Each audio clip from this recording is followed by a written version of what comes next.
उस सुबह मेरी रसोई में चूल्हा जला नहीं था। दूध का भगोना गैस पर रखा था, लेकिन उबाल आने से पहले ही मेरे फ़ोन ने हल्की सी आवाज़ की। मैंने चश्मा ठीक किया, स्क्रीन पास खींची और वहीं ठहर गई। Available balance ₹0। उस पल जैसे मेरे भीतर कुछ टूटकर गिर गया। मैं कुछ सेकंड तक उसी लाइन को देखती रही।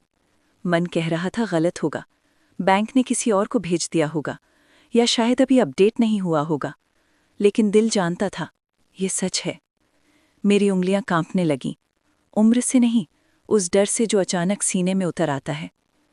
मैंने अलमारी खोली, पुराना पर्स निकाला। उसमें एक मुड़ा तुड़ा कागज़ था, जिस पर बैंक का हेल्पलाइन नंबर लिखा था। डिजिटल दुनिया मुझे नहीं आती, लेकिन नंबर लिखकर रखना मैंने हमेशा सीखा था। कॉल लगी, रिकॉर्डेड आवाज़ आई। भाषा चुनिए। मैंने जल्दी जल्दी बटन दबाए। आज धैर्य नहीं था, बस मजबूरी थी। थोड़ी देर बाद एक इंसानी आवाज़ आई। मैंने गला साफ किया। बेटा, मेरे फ़ोन पर मैसेज आया है, बैलेंस 0। ऐसा कैसे? उधर कीबोर्ड की आवाज़ आई। नाम पूछा गया, खाता नंबर पूछा गया। 1 मिनट मैडम। वो 1 मिनट मेरी जिंदगी का सबसे लंबा मिनट था। दीवार घड़ी की टिक टिक कानों में चुभने लगी। दूध के जलने की गंध आने लगी, पर मैं उठी नहीं। मेरे कान फ़ोन से ऐसे चिपके थे जैसे वहीं से कोई मुझे बचा लेगा। फिर आवाज़ आई, मैडम, आपके अकाउंट से कल रात और आज सुबह कई ऑनलाइन ट्रांसफ़र हुए हैं। थोड़ा रुका, फिर बोला, कुल राशि लगभग 65 लाख रुपए। मेरी सांस अटक गई। कि किसको गए? मेरी आवाज़ पतली हो गई थी। बेनिफिशियरी राघव वर्मा और कुछ इंटरनेशनल कार्ड पेमेंट्स। राघव, मेरा बेटा, जिसके माथे पर मैंने बचपन में काला टीका लगाया था, जिसकी पढ़ाई के लिए मैंने अपनी चूड़ियां बेची थीं, जिसकी नौकरी लगी तो मैंने मंदिर में मिठाई बांटी थी। मैंने फ़ोन धीरे से काट दिया, बिना गुस्से के, जैसे किसी ने मेरे हाथ में जलता कोयला रख दिया हो और मैंने उसे चुपचाप नीचे रख दिया हो। दूध उबलकर बाहर बह रहा था, गैस चल रही थी, लेकिन मुझे लगा मेरी जिंदगी बह रही है। मेरी नज़र सामने टंगी तस्वीर पर गई। राघव, सूट में, मुस्कुराता हुआ। कई बार मैंने उस फोटो की धूल साफ की थी। आज पहली बार लगा धूल फोटो पर नहीं, रिश्ते पर जमी थी।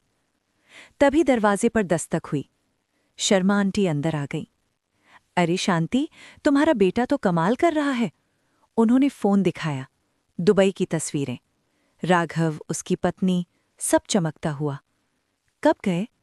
मेरी आवाज में कोई भाव नहीं था। कल रात, न्यू बिगिनिंग लिखा है। न्यू बिगिनिंग, मेरे पैसों से। जब वो चली गईं, घर में सन्नाटा फैल गया, ऐसा सन्नाटा जो बोलता है। मैंने पासबुक निकाली। हर जमा, हर तारीख मेरी मेहनत थी, और जिस अकाउंट में बेटे का नाम साथ लिखा था, वही आज मेरा गला दबा रहा था। दोपहर तक राघव का फोन नहीं आया। मैं खुद को समझाती रही, शायद फ्लाइट में होगा, लेकिन हर शायद के पीछे सच खड़ा हंस रहा था। शाम को पिंकी आई। उसने इंस्टाग्राम खोला। राघव की पोस्ट और एक स्टोरी। मम्मी जी की सेविंग्स भी काम आ गईं। मेरे हाथ से फोन छूटते छूटते बचा। ये मजाक नहीं था, ये ऐलान था।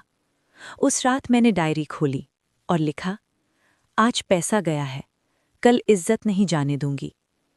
अगली सुबह मैं बैंक गई, साड़ी पहनकर, सारे कागज लेकर। काउंटर पर बैठा लड़का बोला, ट्रांजैक्शन आपकी आईडी से हुए हैं। मैंने उसकी आंखों में देखा। सिस्टम झूठ बोल सकता है, मां नहीं। मैंने कंप्लेंट फॉर्म भरा। मैनेजर से कहा, अगर आज कार्रवाई नहीं हुई, मैं पुलिस जाऊंगी। वो पहली बार समझा, मैं रोने नहीं आई हूं, मैं लड़ने आई हूं। फिर पुलिस स्टेशन। लोग बोले, बेटा है, बात कर लो। मैंने कहा, ये बेटा मां नहीं, अपराध का मामला है। एफआईआर दर्ज हुई। घर लौटकर मैंने संदूक खोली। एक कागज मिला, मेरे नाम का सिग्नेचर, जो मेरा नहीं था, पावर ऑफ अटॉर्नी का ड्राफ्ट। अब कहानी साफ थी। ये सिर्फ पैसा नहीं था, ये घर था, मेरी छत। मैंने ताले बदले, चाबी अब गले में पहन ली। भरोसा जगह बदल चुका था। दुबई में राघव फंसा था, कार्ड बंद, पैसे खत्म, और पहली बार उसकी आवाज़ कांप रही थी। माँ, मैं फंस गया हूँ। मैंने कहा, नहीं बेटा, तुमने खुद को फंसाया है। अब निकलना है तो सच के साथ।